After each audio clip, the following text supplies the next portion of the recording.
You know that thing you do where you think you're just being careful, just planning things out?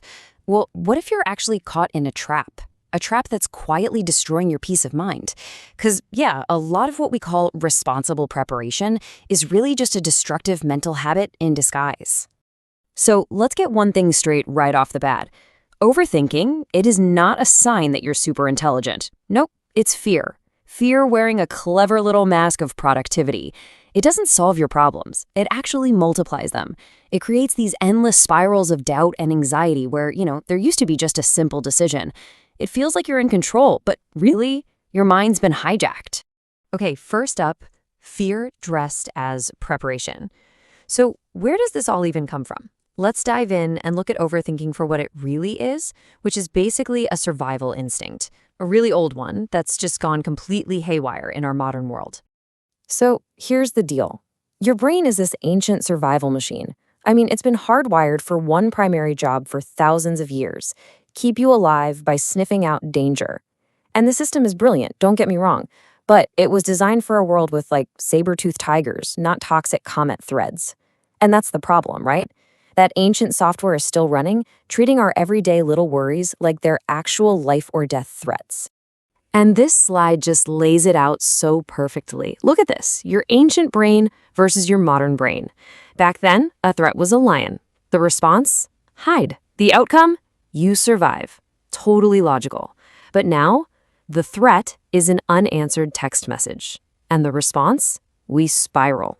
The outcome isn't survival. It's just pure, utter exhaustion. The threat is tiny, but our mental response is absolutely massive. Okay, section 2, the chemical cost of worry. And this is so important because this isn't just some mental game we're playing. Overthinking has a real physical price tag. I mean, every single thought you have carries a chemical cost. And believe me, the bill for chronic worry is incredibly high. See, when you're overthinking, your body doesn't know the threat is imaginary. It can't tell the difference, so it triggers the exact same stress response it would for a real physical danger. Cortisol, that's the stress hormone, it just floods your system. Your heart starts pounding, your muscles get all tense, but there's no lion to fight or run away from, so your body just stays stuck in this high alert fight or flight mode, and that leads to all this stuff: poor sleep, brain fog, mood swings, even getting physically sick. You're not just tired, you are chemically, physically exhausted. And this quote, wow. Overthinking is a form of self-abuse. It's invisible, it's silent, but it is real.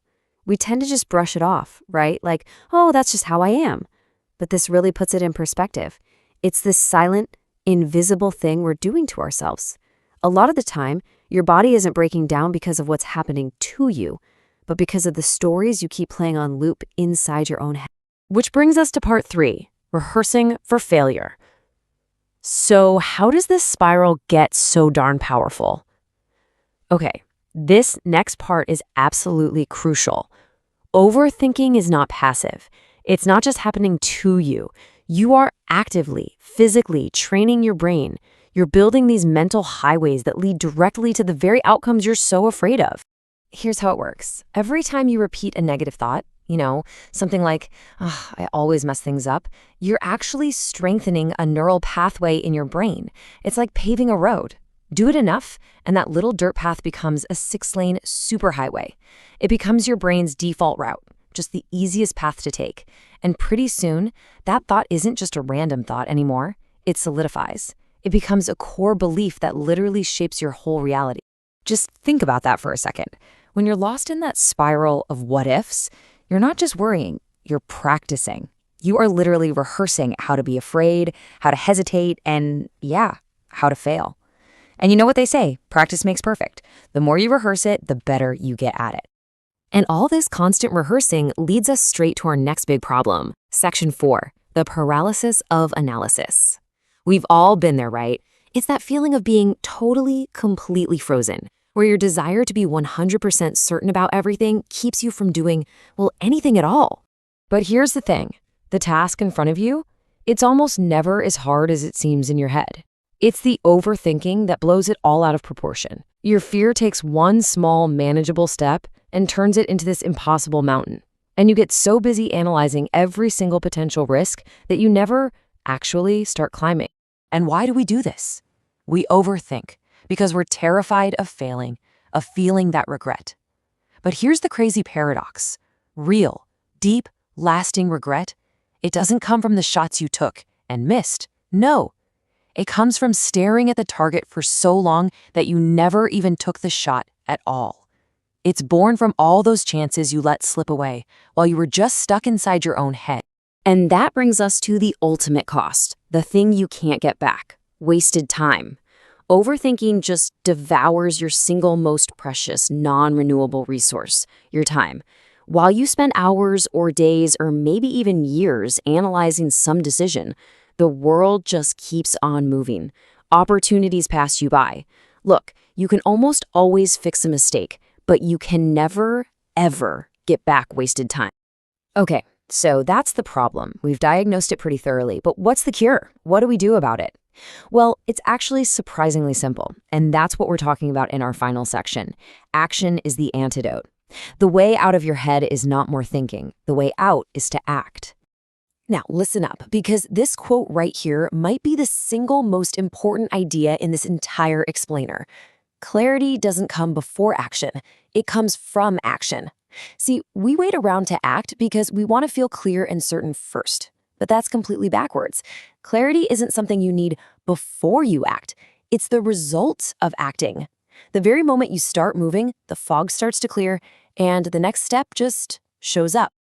And this is how you make it feel manageable. You don't need to solve your whole life right now. You don't need to figure out the next 5 years.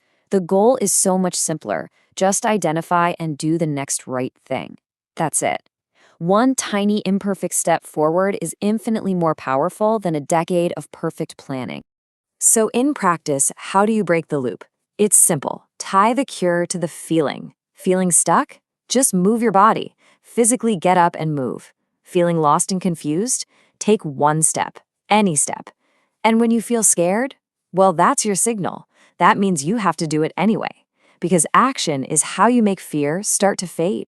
Ultimately, this is what it all comes down to. It's a choice. You can stay in your head, running these endless simulations of problems that don't exist and solutions you'll never use. Your life becomes a simulation, all thinking, no living. Or you can choose to actually engage with the real world, with all its messiness and all its imperfection. You can choose to live.